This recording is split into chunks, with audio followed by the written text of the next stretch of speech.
Hello everyone. Hello to all the keyboard Yamaha keyboard players. I would like to make a first video in English about Yamaha Genos. It's my home keyboard. I play at home. I am by myself a hobbyist Yamaha keyboard player. So I play Genos at home for my own joy and amusement, let's say.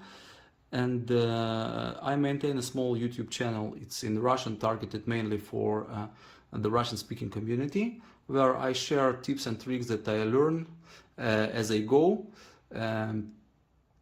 It ranges from fairly basic topics like Yamaha file system and up to some advanced stuff like style creator. So pretty much tutorial. I do have pretty many tutorials there. I intend to record more tutorials as the time permits.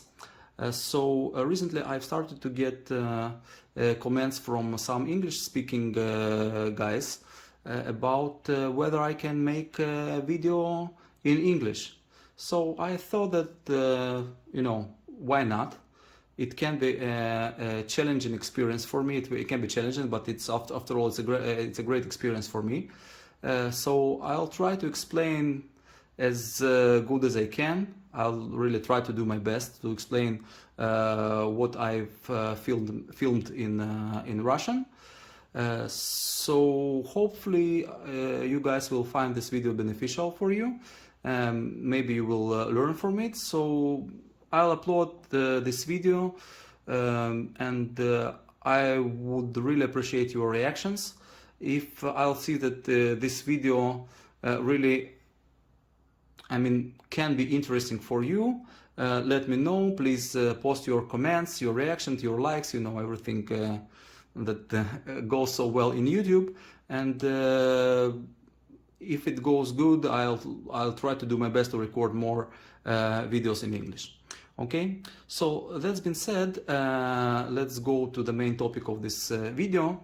So today I would like to talk to you about some various tips and tricks that are applicable during the live play on Yamaha Genos. Now, I'll say from the very beginning that everything I'm going to show here is not applicable only to Yamaha Genos, because it's it's an expensive keyboard, it's the top of the line.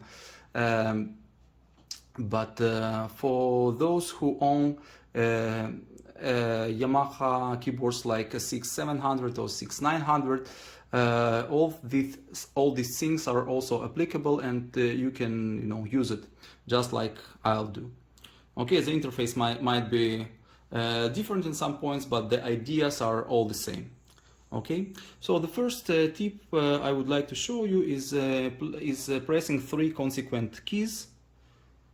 Okay, here in the left hand area, and they will mute all the tracks, but the drum kit. Okay, so let's demonstrate it. Okay, so I'll use Sky Pop. It's a factory style in Genos. Okay, here it's a Sky Pop and the first default style, and I'll play the auto accompaniment. Okay, and then I'll press 3 consequent keys. It doesn't really matter which keys I'll press.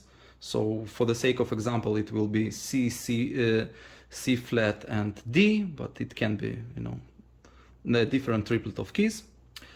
And you'll see that it basically mutes everything but the drum tracks, as I said.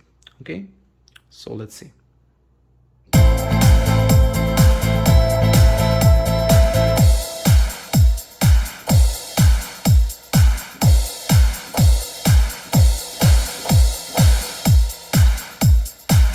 Okay, so I guess you got the point. So three adjacent keys, subsequent keys, mute all the tracks. Now you might also pay attention here. I'll do it again. So here you'll see that the chord is cancelled. The chord area, let's see.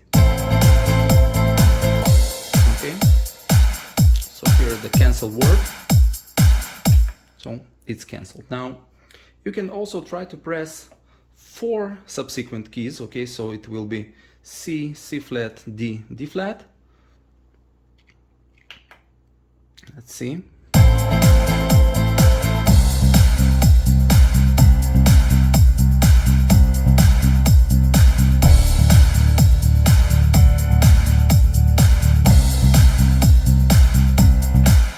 Okay, so it's not really convenient during live play, but nevertheless this feature exists. And as you might have heard, this feature basically mutes all the tracks but the bass and the drums. Okay, so that's another cool feature. Now another thing I would like to talk to you is the manual bass.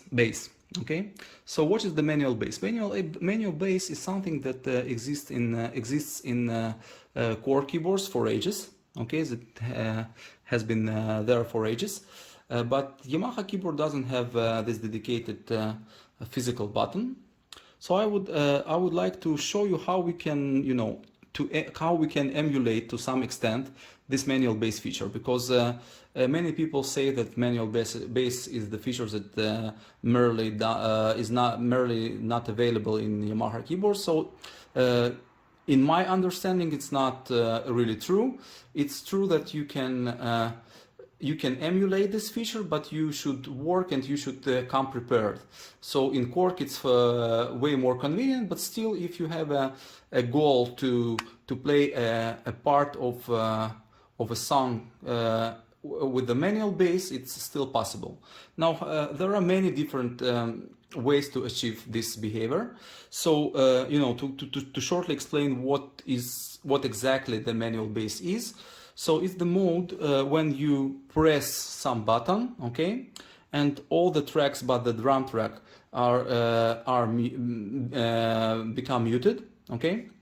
The bass, on the other hand, can be played with the left hand, okay, live.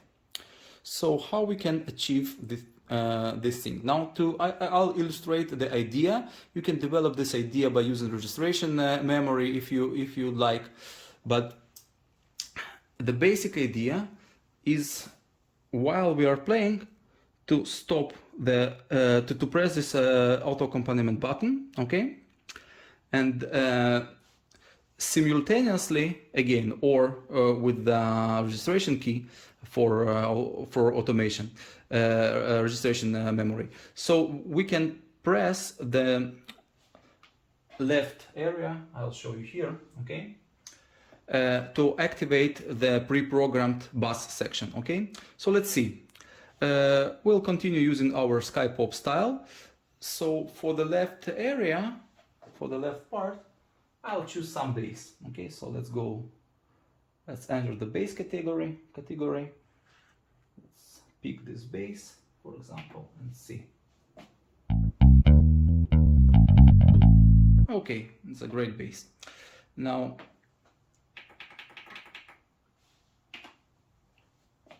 so now we have an active auto accompaniment accompaniment function, okay? And we start to play, and then I'll come and I'll press simultaneously this button and activate the left, and you'll see that it's pretty much the same as the manual bass on Quark. Let's see.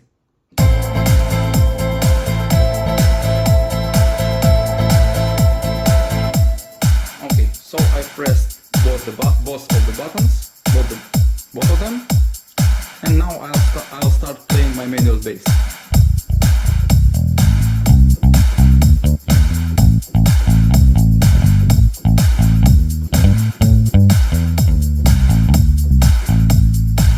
Okay.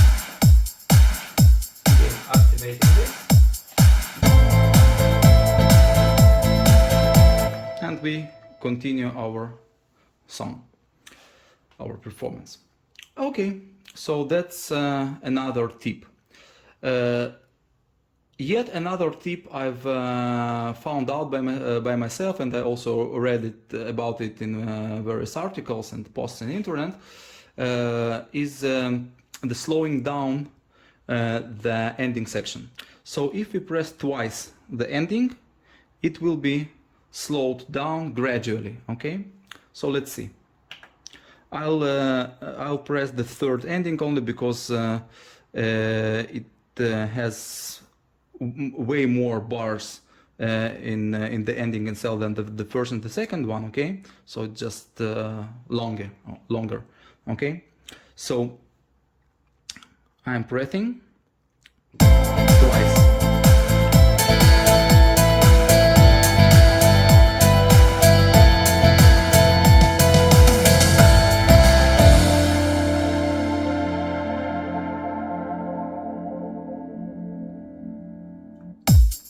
Okay, so you've probably seen that the default tempo for this style is 125 BPM, and it has gradually decreased to 90 BPM only because I've pressed twice, and it has slowed down the whole performance. Now the opposite effect, it doesn't exist. I mean, you can't press twice one of those intro buttons and it it won't play it gradually faster, but this thing clearly exists. Okay, now let's talk about some effects that we can use during our live play that I've found really beneficial. Okay, so previous models had a dedicated physical button called fade. Okay, now fading is an effect that the sound fade in makes the sound gradually louder, and fade out is quite the opposite. Okay, opposite. So I would like to show how we can use this fade in and fade out function in Yamaha Genus. Okay, again, it's all applicable to any recent Yamaha keyboard. Okay, so some keyboards, again, they have this dedicated button. Some keyboards do not have this button. So Genus and 6700, 6900 don't have this button, but we can assign this functionality to assignable buttons. Okay, so for our purposes, I'll use this rotary speaker assignable button. Okay, in order to enter the menu where I can assign the button, I'll press direct access, and then I'll press rotary speaker assignable button, and here's the assignable menu. Basically, this is a menu where I can customize the behavior of many different buttons, shortcuts, and foot pedals. So currently I'll choose rotary speaker assignable style, fade in and out. Okay, so as you see here, we have fade in time, fade out time, fade out hold time. Okay, in the documentation I think we can find more information about what every parameter really denotes. Okay, for our purposes, it's an overview after all, so I'll just demonstrate how does it sound. Okay, so I press fade in standby button. Okay, so we have 6 second fade in time. It's a time from starting with the quiet sound when we hear nothing, basically, up to we hear our performance in full volume. Okay, so let's see. I'll use intro 3. And I'm starting the auto accompaniment.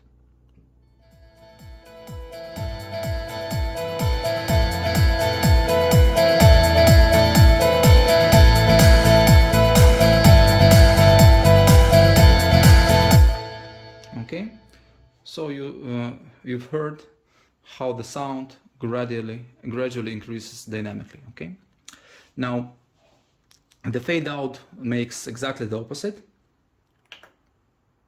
Let's play. I'll press ending, and then I'll activate the fade out button. Okay, let's see.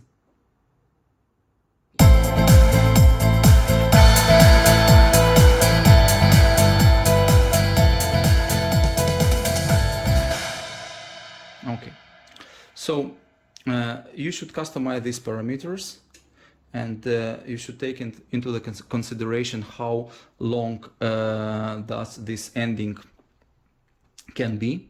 Okay, otherwise you might hear some artifacts. But all in all, this is the idea of gradually fading out the sound. Okay, another valuable or at least interesting function that I found here is half bar fill in. Now this function is relatively new. I think it the first time it has appeared in I guess S970 series or 770 series of keyboards, but then it has found its way here in the newest generation up to date of Yamaha keyboards. And in order to understand the work of this function, let me select a slower style. Okay, so I'm going to select some ballad. Let's see, what do we have here? Yeah, 16-bit ballad. Now it's a style that has a tempo of 70 BPM. Okay, and I'll briefly explain what does it do, this half bar fill in button.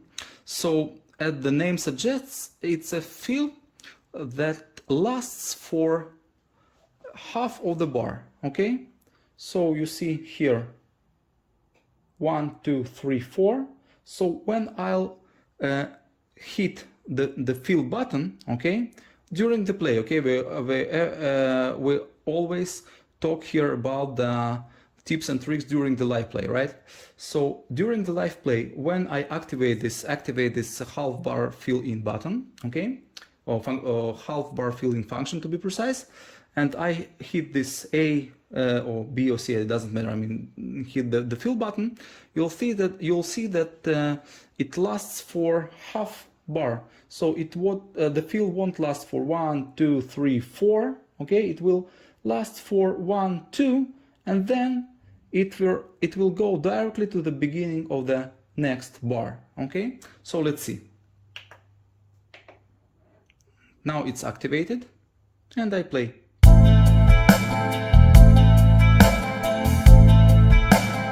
Now watch this.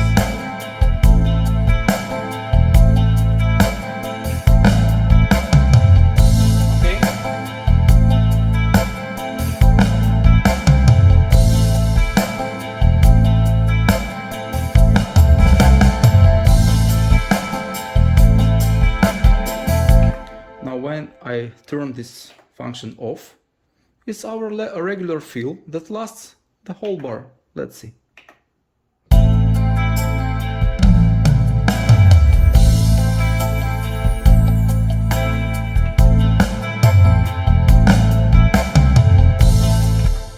Okay, so it can be quite handy in some places that do not require the long fill that might feel, too much. Okay, way too long. Great, so this is the next tip I would like to share with you now. Probably the last thing I would like to talk about is these knobs. Okay, now it's true that Genos has 1, 2, 3, 4, 5, 6, right? So 6 dedicated physical knobs.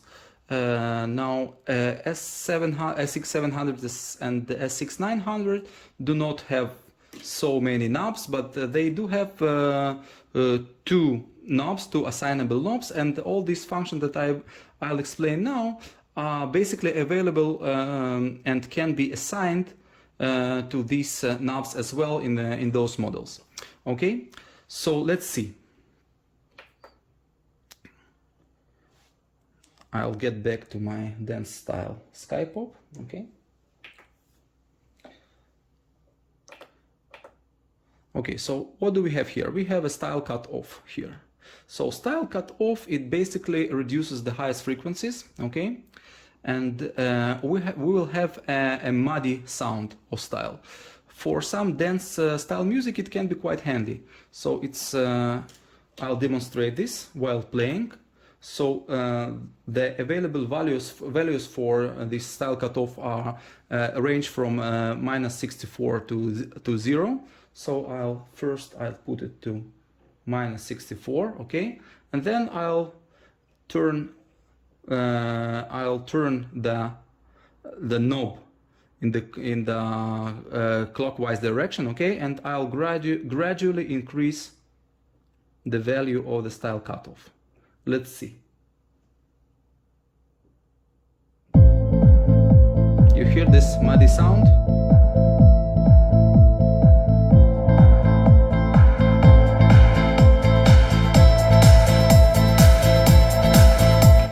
Okay, so that's how it sounds. Now another thing I would like to show you, it's these style mute A, style mute B buttons, okay, not buttons, sorry, knobs. So these functions also basically mute all the tracks. I'll demonstrate this on style mute A. Style mute B works quite similarly, but the order of tracks that are being muted is slightly different. I mean, it's the opposite direction, but you'll hear this. So as you might know, style also is comprised of 8 tracks, right? So we also always have some drum tracks, percussion track, and the bass track, and also various stuff like, you know, pad track or chords track, stuff like this. So I'll gradually mute the tracks, starting with the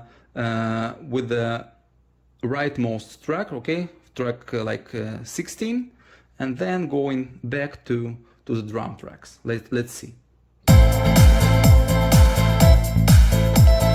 Okay, it's 8 by 8. I'm starting to mute.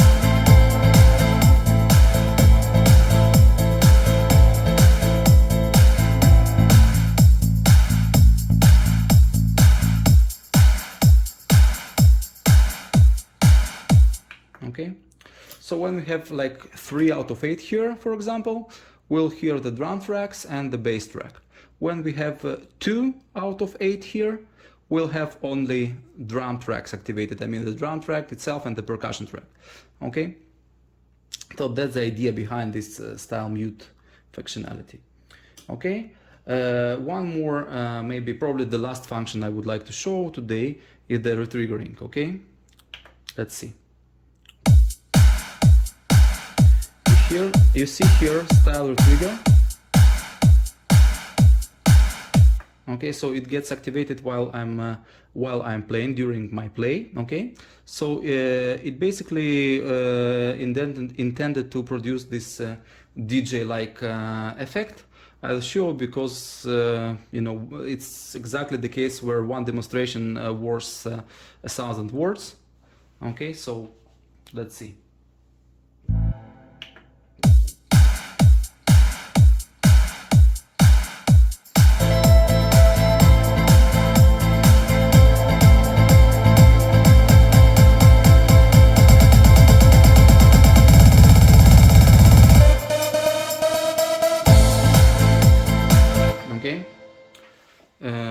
So it retriggers the part of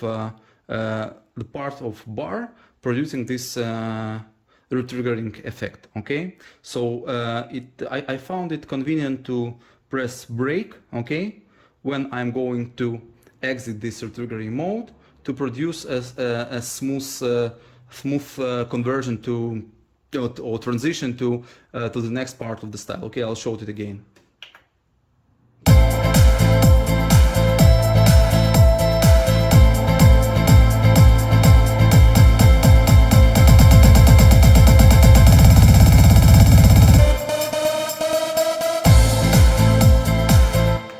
Okay, so that's it.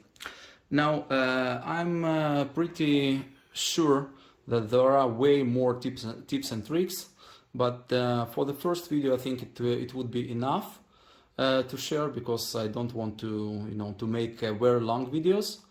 And I hope you've enjoyed this video. For me, it was a really great experience, really an interesting challenge, and I'm looking forward for your reaction. So goodbye, have a nice day, and hopefully we'll hear from you guys. Thank you so much. Bye.